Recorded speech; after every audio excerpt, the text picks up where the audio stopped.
Episode 3. The Second Chance. Appiah's collaboration with the creative studio marked a true turning point in her career, a rebirth of purpose and passion. After years of setbacks, criticism, and personal battles, she had finally found her rhythm again. The studio offered her not just a space to create but also a community of like-minded dreamers who believed in her story. Together, they brainstormed, shot, edited, and produced captivating content that resonated deeply with people across Africa.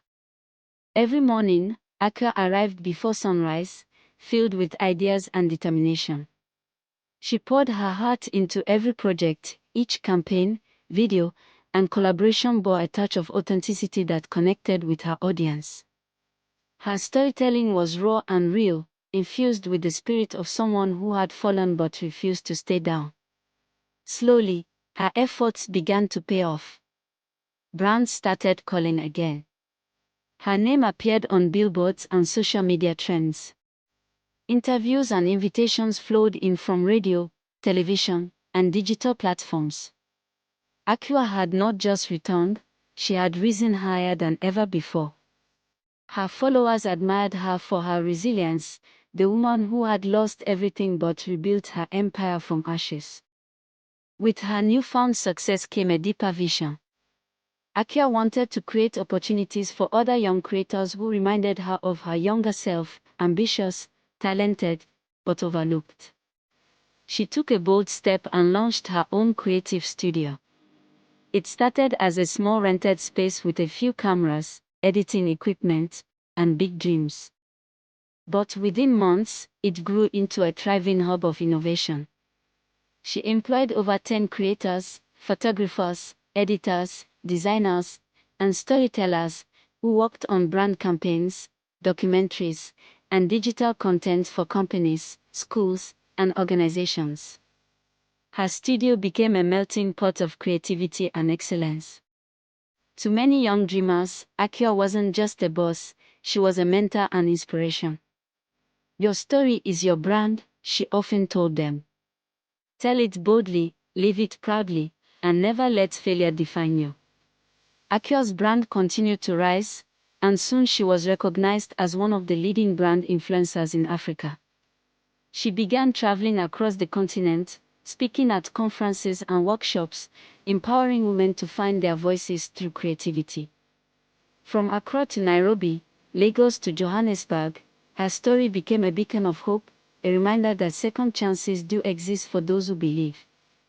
But while her professional life flourished, her personal life began to face an unexpected test. Appiah had met the love of her life, Kojo, a gentle, supportive man who had stood by her during her comeback. Their love story was beautiful, filled with laughter, shared dreams, and mutual respect. They built a lovely home together, one that echoed with faith, love, and ambition. However, after 7 years of marriage, their joy was shadowed by the pain of infertility.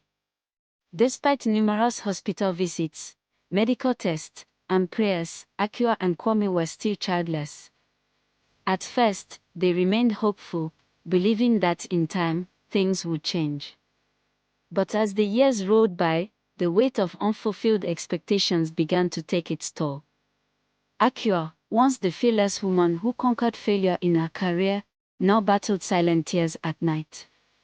Every baby dedication, every family gathering, every casual question from friends, "So when are you two having children?" became a dagger to her heart. She felt empty, incomplete, and sometimes even angry at life. Kojo tried to comfort her, reminding her that their love was enough. Yet, the societal pressure was heavy, and the whispers grew louder. People questioned her faith, her womanhood, even her success. Some claimed she had sacrificed motherhood for fame. One night, unable to sleep, Appiah walked into her studio. The lights were off, but the familiar scent of the space reminded her of how far she had come. She sat quietly in front of one of the cameras, the same kind she used to inspire others, and pressed record. Tears streamed down her face as she spoke softly into the lens. I've learned that success doesn't shield us from pain. We all have silent battles, mine just happens to be this. But I refuse to let it break me. My story isn't over. Maybe motherhood will come in another form, maybe it won't, but I will keep loving, creating, and living my purpose. When she later shared that video, it went viral. Thousands of women across Africa and beyond reached out, thanking her for her honesty. She had turned her pain into purpose once again, reminding everyone that true strength is not in perfection, but in vulnerability. Appiah's journey was far from easy, but it was real. Through the highs and lows, she remained a symbol of hope, a woman who found her second chance, built an empire, faced her storms, and kept shining through it all. Watch out for episode 4.